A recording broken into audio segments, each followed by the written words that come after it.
Okay, we had previously covered in another video and in class sort of the elements of American political culture. And one of those elements is the idea of like citizen participation, right?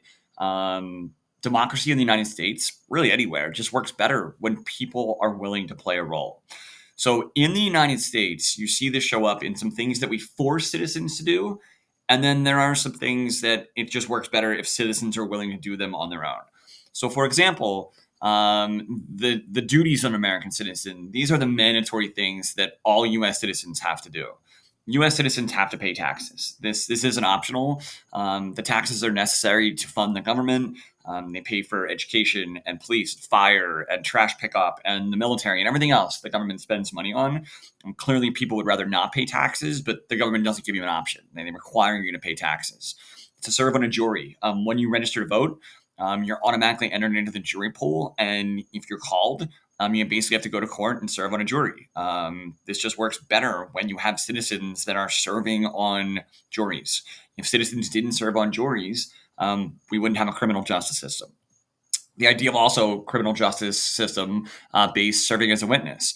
If you are called as a witness in a court case, you have to show up. It's not optional. You could be subpoenaed, which is a court order that forces you to appear in court.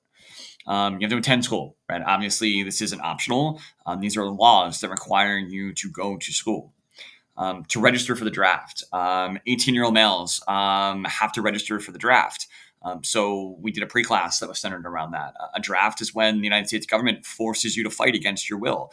That there's such a military conflict to such a large degree that we need to force people to fight. We can't just rely on volunteers. This happened during World War I, World War II, Korea, Vietnam was the last one in the 1960s, last war that required a draft. So even though we haven't had a draft in a really long time, we still require males when they turn 18 in this country to register for the draft in case there is a conflict in the future. There's like a draft list ready to go. It's not optional. It's mandatory. It's required by law. And then lastly, you have to obey the laws. You can't pick and choose what laws you want to follow in this country. You can imagine what kind of mess that would be and what kind of system of disorganization we would have. People could just pick and choose the laws they wanted to follow.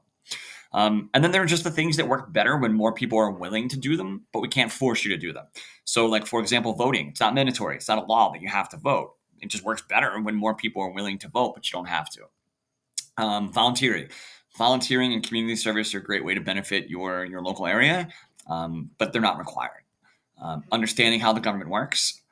You're in a civics class. You'll leave this class, hopefully this year, at the end of the year, knowing a little bit about how the government works, right? It's just better when people understand how the government works, how people are elected, how the government impacts you, how you can impact the government. It's not a requirement, right? But it's just works better that way. And then being informed. Again, about current events, about what the government's doing, about the issues that are really important at the time. We can't make you be informed, but democracy just works better when you're willing to. So again, this is an element of political culture, this idea of civic participation. There are some things we force American citizens to do, and there are others like the responsibilities that things just work better when more Americans are willing to do those things on their own.